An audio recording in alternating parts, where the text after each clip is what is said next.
छत्तीसगढ़ के पारंपरिक तिहार कमर छठला आज जम्मू छत्तीसगढ़ में श्रद्धा पूर्वक मनाया गिस।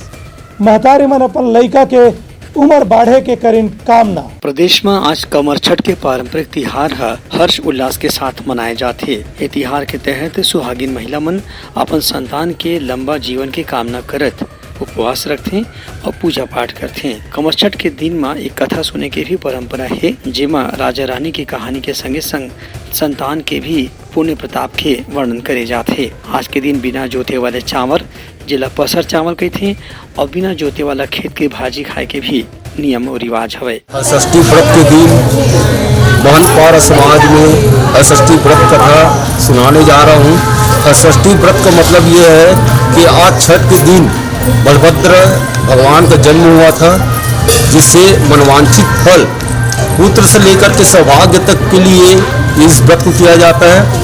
और साथ में माता सीता का भी जन्म छठ तिथि को हुआ था, इस कारण यह षष्ठी व्रत का कार्यक्रम माना जाता है और इसे बड़ा हर्ष और उल्लास से मनाया जाता है। कमर छठ हमारे छत्तीसगढ़ में हल षष्ठी के नाम से मनाते हैं। ओला सब अपन अपन बाल बच्चा के लंबी आयु के लिए करे जाते।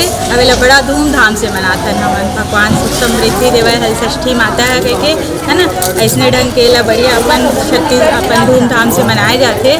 हमारे सनातन धर्म में और बढ़िया एक पूजा पाठ करते हैं। सब अपन बच्चा की लंबी आयु कामना के लिए और सब भगवान देवकी मैया भी है अपन ये पूजा पाठ करीस तो से ओकर सब भगवान कृष्ण बलभद्र के आज जन्मदिन में ओकरे उपलक्ष्य में है षष्ठी माता के सब पूजा पाठ इसमें सब जुड़ मिल के मस्त करते हैं बढ़िया। हमारी छत्तीसगढ़ी परंपरा कमर छठ पूजा सभी माताएं बहनें अपने बच्चे की लंबी उम्र और लंबी आयु के लिए उनके स्वस्थ रहने के लिए यह उपास रखी जाती हैं। सभी माताएं अपने बच्चों की सही सलामत और अच्छी लंबी उम्र की आयु के लिए यह उपास रखी जाती हैं। Bureau report Uttarakhand news.